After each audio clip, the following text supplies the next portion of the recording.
السلام علیکم ناظرین، میں ہوں آپ کا میزبان سمیع ابراہیم۔ آئیے پہلے ایک نظر آج کی ٹاپ سٹوریز پر۔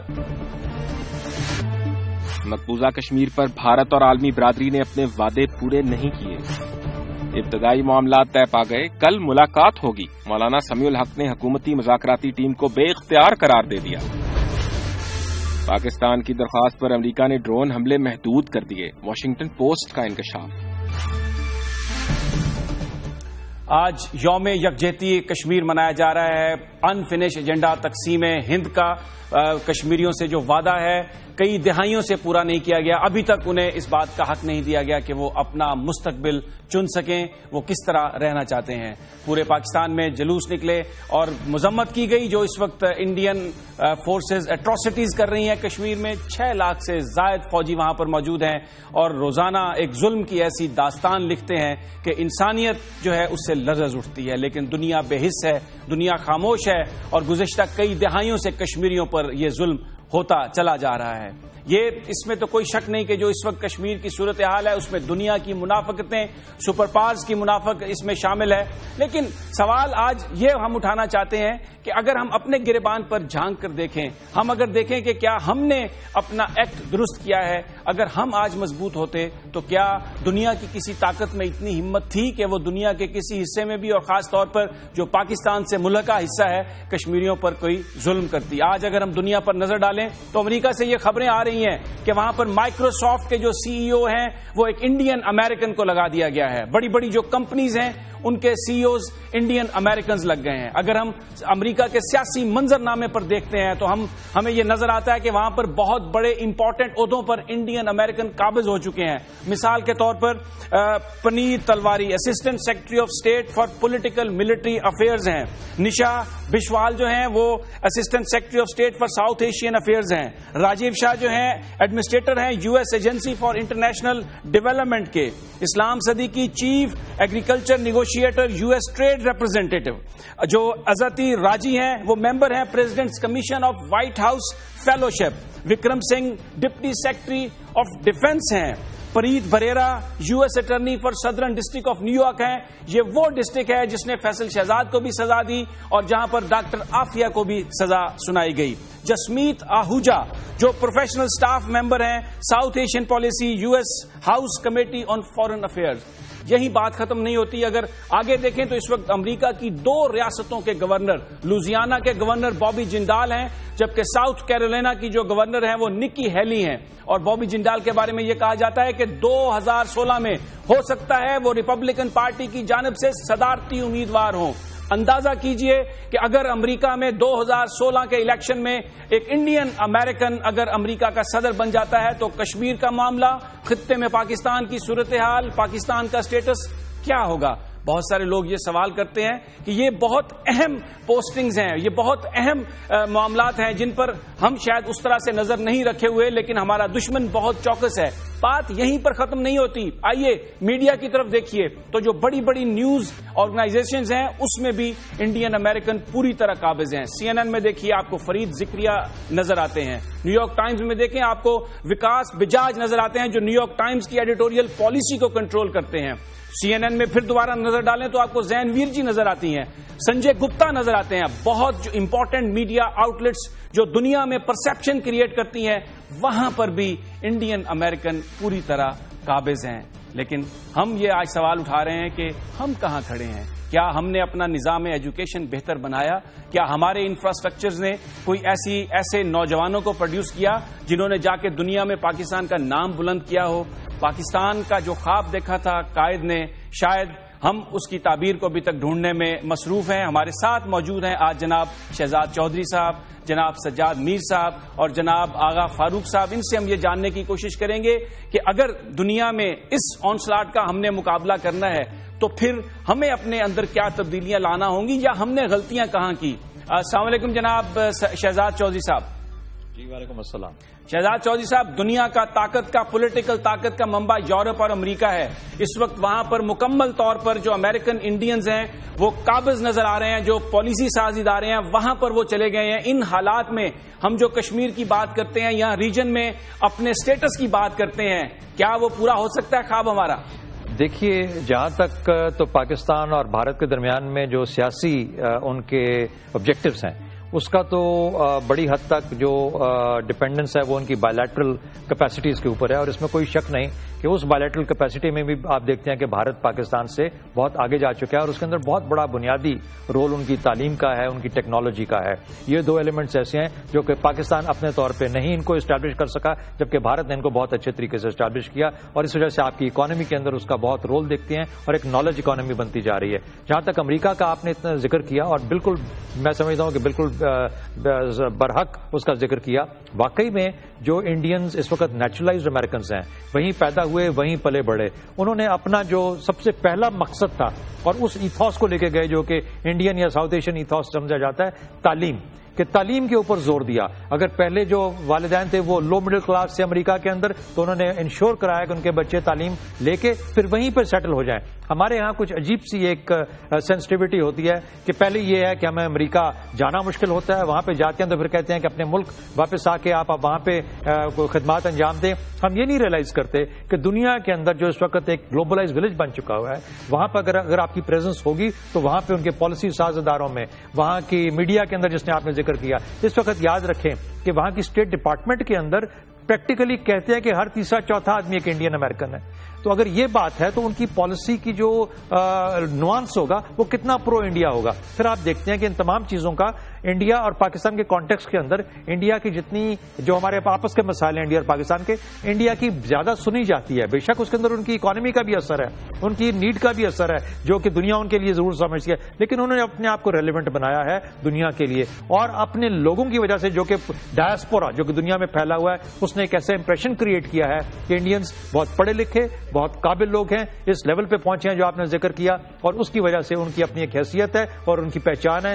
بدقسمتی سے پاکستان اس ریلیٹو سینس میں بہت پیچھے لیگ کر گیا ہے۔ ہمارا پیغام دہشت گردی جاتا ہے، ہمارا پیغام تعلیم نہیں جاتی، ہمارا پیغام صحت کے اندر بہتریاں نہیں جاتی، اور یہ ہمارے معاشرے کا اور ہمارا المیہ۔ جی، میں سجاد میر صاحب آپ سے میں کمنٹ چاہوں گا کہ اس وقت جو صورتحال ہے، اگر ہم اپنے انفراسٹرکچر کی طرف دیکھتے ہیں، 65 سال کے بعد بھی یہاں پر ہم یہ اس بحث میں مصروف ہیں کہ نظام کیا ہونا چاہیے، اور آج کچھ بندوق بردار کھڑے ہیں سرحدوں پر اور وہ کہتے ہیں کہ یہاں پر شریعت نافذ کرنی چاہیے۔ کچھ ایسے معاملات میں ہم الجھ گئے ہیں، لیکن جو اصل جو انفراسٹرکچر بنانے والی بات تھی جس سے ہم دنیا کا مقابلہ کر سکتے، اس سے تو ہم بہت دور ہیں۔ آپ کیا کہتے ہیں اس صورتحال پر؟ ویسے مجھے بات سمجھ نہیں آ رہی کہ میں اس پہ کیا تبصرہ کروں اور کس طرح تبصرہ کروں۔ اگر انڈینز کا بہت امریکن کے کی پوسٹ پر قبضہ ہو گیا ہے، جیسے کبھی کہا جاتا تھا کہ یہودی لابی کا وہاں بہت قبضہ ہے، تو اس کے بعد مجھے کیا فیصلہ کرنا ہے؟ کیا میں یہ سمجھ لوں کہ امریکہ سے خیر کی کوئی توقع نہیں ہے، ہمیں کچھ اچھی بات حاصل نہیں ہو سکتی؟ یا اگر صرف یہی سمجھ لیا جائے کہ انڈین امریکن اس لیے آگے چلے گئے ہیں کہ انہوں نے تعلیم میں ایکسل کیا تھا، تو میرے خیال میں یہ کچھ ایگزیگریشن ہوگی۔ اس وقت صورتحال یہ ہے، اگر ہم دیکھا جائے، ایک زمانے میں ہم بھی کہتے تھے فلانا آدمی ہمارا ناسا میں ہے، امپائر اسٹیٹ بلڈنگ کی آرکیٹیکٹ کے طور پر ایک پاکستانی کا نام جو بنگالی تھا وہ لکھا ہوا تھا، ہم بھی بڑا بوسٹ کیا کرتے تھے۔ تیسری بڑی جو کمپنی تھی کمپیوٹر کی، ابھی 10-12 سال پہلے ایک پاکستانی اون کر رہا تھا، پین ایم کا نائب صدر وائس پریزیڈنٹ جو تھا وہ یوسف ہارون تھے۔ اس قسم کی ہم بھی بڑی باتیں کیا کرتے تھے، لیکن اس میں کوئی شک نہیں ہے کہ انڈینز پینیٹریٹ کر چکے ہیں، اور انڈین لابی جو ہے اس وقت جوش لابی سے کوئی کم نہیں ہے امریکہ میں۔ ایسے میں ہمیں کیا کرنا ہے؟ یعنی اس میں کوئی شک نہیں ہے کہ ہمیں اپنے تعلیم کا جو اگر معاملات ہیں اس کو بہتر بھی کرنا چاہیے، اس میں بھی کوئی شک نہیں ہے کہ ہمیں دنیا سے کٹ کے نہیں رہنا چاہیے۔ لیکن آج یوم یکجہتی کشمیر پر اگر ہم یہ سب باتیں کرتے ہیں تو اس کا مطلب کیا ہے؟ ہم سرنڈر کر جائیں، یا یہ ہم سمجھ لیں کہ ہم اس قابل نہیں ہیں کہ ہم کوئی انڈیا کے ساتھ کسی معاملے میں بھی کمپیٹ کر سکتے ہیں۔ ٹھیک ہے، ان کے آپ نوبل لاریٹ بھی گنوائیں گے، ہمیں تو ایک بھی ہضم نہیں ہو پا رہا، جو ایک نوبل لاریٹ ہے وہ بھی ہضم نہیں ہو پا رہا۔ دیکھا جائے تو یہ سوال اتنا سمپل نہیں ہے جتنا اس وقت ہم پیش کر رہے ہیں، بلکہ خاصا کمپلیکس سوال ہے۔ کوئی شک نہیں ہے کہ دیکھیے بہت سی یونیورسٹیوں کے راستے ہم پہ بند کر دیے گئے۔ جی میں 10 سال میں آپ کو ٹیکنالوجی بہت سی ایسی سینسٹیو جگہوں پہ آپ کو جانے نہیں دیا جا رہا، پہلے ایسا نہیں تھا۔ اس کا جواب کیا ہے؟ ایک جواب تو ایران نے دیا ہے، ایران کے ریسرچ انسٹیٹیوٹ جب سے وہ امریکہ سے کٹے ہیں بہت تیزی کے ساتھ آگے بڑھ رہے ہیں. تو ایک شکل تو یہ ہے کہ ہم اپنے انسٹیٹیوٹ کو اسٹرانگ کریں اور ان کو طاقتور بنائیں. دوسرا یہ ہے کہ ہم کسی اور طرف بھی دیکھیں. ٹیکنالوجی کے لیے لوگوں کو ٹرین کرنے کے لیے اگر کچھ کوتاہی ہوئی ہے، ایک زمانہ تھا ہماری یونیورسٹیوں میں پوری دنیا کے لوگ پڑھا کرتے تھے. سجاد صاحب، آپ بالکل درست فرما رہے ہیں. یہی نقطہ اس گفتگو کا مقصد ہی یہ تھا کہ ہم نے کہاں کوتاہی کی. لیکن یہاں پر میں ایک بریک لیتا ہوں اور بریک کے بعد یہیں سے اس گفتگو کو شروع کریں گے اور جنرل فاروق صاحب سے یہ ہم سوال کریں گے کہ وہ کیا سجیسٹ کرتے ہیں کہ ہم اپنی جو ہماری کوتاہیاں ہیں اس کو کس طرح دور کر سکتے ہیں. لیکن ایک مختصر سی بریک کے بعد.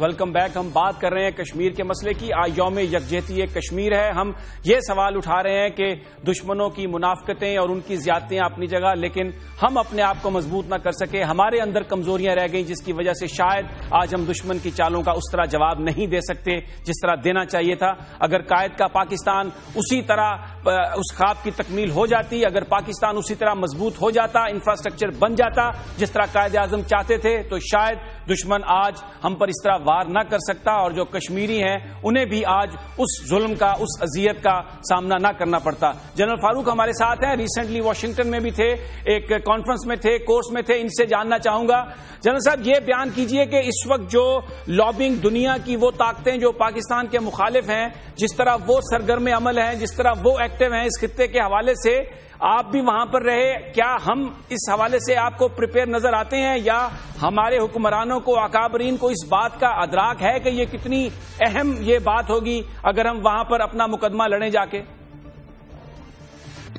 اس معاملے کے دو پہلو ہیں. پہلا پہلو یہ ہے کہ یو ایس پالیسیز میں کیا فرق آیا. سن 2000 سے پہلے انڈین تقریباً 70 سے 80 ہزار اسٹوڈنٹس پر ایئر ویزا پہ پڑھنے جاتے تھے اور پاکستان کے 10 سے 13 ہزار اسٹوڈنٹ پر ایئر ویزا پہ پڑھنے جایا کرتے تھے. سن 2000 کے بعد جو ڈیٹا میں نے جمع کیا ہے، پاکستانی اسٹوڈنٹس کا ویزا 4 سے 5 ہزار ہر سال سے کم کر دیا گیا، جبکہ انڈین اسٹوڈنٹس اور چائنیز اسٹوڈنٹس 1 لاکھ سے اوپر پر ایئر پڑھنے جا رہے ہیں. دوسرا تعلق ہے جو ہماری پاکستان کمیونٹی ہے، ان کا آپس کی پارٹی بازی اور پولرائزیشن ہے، وہ دونوں بیسز پر ہے. ریلیجس بیسز پہ بھی ہے اور it is on political bases also, جو کہ بہت ڈیمیجنگ ہے. تھرڈ ڈائمینشن ہے کہ جو امریکہ کی انٹلیکچوئل انٹیلیجنسیا اور جو پاور پالیسی میکنگ لابیز ہیں، ان کو اگر انڈیا ڈومینیٹ کر رہا ہے، میں سمجھوں گا it is purely because of the struggle. اور جو انڈین گورنمنٹ کی پالیسیز تھیں، فار ایگزامپل انڈین گورنمنٹ میں ابھی بھی 5 سال کے لیے کسی گورنمنٹ سرونٹ، لیکچرر، پروفیسر اور کسی انڈین سول سرونٹ کو پرمیشن ہے جا کے امریکہ میں جاب کرے، پڑھے اور واپس آ جائے. جبکہ پاکستان میں امریکہ میں پڑھنا ایک وقت کے ساتھ ساتھ ایک غالب رائد بنا دیا گیا ہے، بلکہ یہ ایک قسم کا کسی سول سرونٹ، کسی پالیٹیشین کا یا کسی بھی بیوروکریٹ کا بچہ اخبار پڑھتا ہے تو اس کو ایک کرپشن کی ایکسٹینشن سمجھا جاتا ہے، جو کہ بہت ہی نیگیٹو فیلنگ ہے. جن لوگوں کو امریکہ کے تعلیمی سسٹم کا پتہ ہے وہ جانتے ہیں کہ امریکہ میں تعلیم حاصل کرنا یہ پاکستان میں جی آئی کے اور لمس سے آدھی قیمت پر ہے اور انگلینڈ سے تو 1/3 کی پرائس پر ہے. اور دیر فور اگر ہم نے یہ اپنے ایک سیلف انفلیکٹڈ وونڈ کریٹ کیا ہے جس کی وجہ سے ہم نے اسپیس سیڈ کی ہے انڈیا کو، تو ہمیں اپنے آپ کو بلیم کرنا چاہیے. ریمیڈی میں سمجھتا ہوں کہ امریکہ ابھی بھی for some time power making circles میں اور پرسپشن ڈیولپمنٹ میں ڈومیننٹ پاور رول پلے کرے گا. دیر فور ہمیں ان کے intellectual field, intellectual think tank اور جو اکیڈیمیا ہے اس کے اندر اپنی پارٹیسپیشن اور اپنی پریزنس کو میننگ فل کرنا چاہیے. شہزاد صاحب، یہ جو فاروق صاحب نے ایک نقطہ اٹھایا بڑا اہم نقطہ ہے کہ اگر ہمارے ہاں کوئی آدمی امریکہ میں چلا جاتا ہے یا یورپ میں چلا جاتا ہے اور وہاں پر وہ سسٹم کا حصہ بن جاتا ہے، ان کے نزدیک ہو جاتا ہے، تو یہاں پر اسے ڈسکارڈ کر دیا جاتا ہے یہ کہہ کر کہ یہ تو فلاں ملک کا ایجنٹ تھا. حالانکہ اگر ہم دنیا کے اسرائیل کو دیکھیں، انڈیا کو دیکھیں، تو یہ ان کے جو شہری ہیں وہ تو بڑا ایک پازیٹو کنٹریبیوشن کر رہے ہیں اور ان کی حکومتیں ان کو ایکنالج بھی کرتی ہیں. سامی صاحب، بہت انٹرسٹنگ پوائنٹ ریز کیا جنرل فاروق نے. چائنیز انڈیا سے بھی بہت زیادہ ہیں جو کہ اس وقت امریکہ بھر میں تعلیم حاصل کر رہے ہیں. یہ سب سے بڑی ایشین نمبرز ہیں جو اسٹوڈنٹس کے جو چائنا سے ہیں. اب چائنا اور امریکہ تو آپس میں دشمن گردانے جاتے ہیں, تو پھر کیا وجہ ہے کہ چائنا دشمن ہوتے ہوئے اپنے بچوں کو وہاں پڑھنے کے لیے بھیجتا ہے؟ وہاں کچھ نہ کچھ تو ہوگا جو کہ اس کے لوگ وہاں پہ پڑھ کے وہاں پہ کام بھی کرتے ہیں, رہتے بھی ہیں اور واپس بھی آ کے اپنے ملک کو مضبوط کرتے ہیں. تو ہمارے ہاں اینٹی امریکنزم کی جو ایک ویو چلی ہے پچھلے 10-12 سال کے اندر, 15 سال کے اندر, یہ اس حد سے آگے بڑھ چکی ہے کہ اس نے ہماری سوچ کو بالکل مقید کر کے رکھ دیا ہے. اور اس وجہ سے ہم اپنے بچوں کو, یعنی جس طرح جنرل فاروق کہہ رہے تھے کہ اگر کوئی خدا نہ خاصا سوچ بھی لے کہ امریکہ تو سب سے پہلے وہ امریکہ کا ایجنٹ ڈکلیئر کیا جاتا ہے, ہمیں اپنی سوچ کو بدلنا پڑے گا. کیوں بدلنا پڑے گا؟ یہ زمانہ ہے معاشی الائنسز کا, یہ زمانہ ہے پولیٹیکل الائنسز کا, پہلے زمانہ تھا ملٹری الائنسز کا. ہم ابھی بھی اگر پرانے پیراڈائم میں سوچیں گے تو ہم آؤٹ آف پلیس ہوں گے اور ہم دنیا کے ریلیونٹ ممبر نہیں رہیں گے. ہمیں معاشی الائنسز اور پولیٹیکل الائنسز کی ضرورت ہے. اس کے لیے ہمارا جو امیج ہے اور جو پالیسی فارمولیشن ہے ان ملکوں کے اندر, اس کے اندر جتنا اثر رسوخ استعمال کر سکتے ہیں اپنے میڈیا کے تھرو, اپنے بچوں کے تھرو, اپنی تعلیم کے تھرو, اپنے لوگوں کو اوپر آنے سوشل موبلٹی کے تھرو ان معاشروں کے اندر اتنا پاکستان کے کاز کو ہیلپ کیا جا سکتا ہے. ہمیں اپنی سوچ کو تبدیل کرنا ہوگا. آج معاملہ یہ نہیں ہے کہ کشمیر کو ہم کیسے گین کر سکتے ہیں, آج معاملہ ریلیٹو بائیلیٹرلزم کا ہے.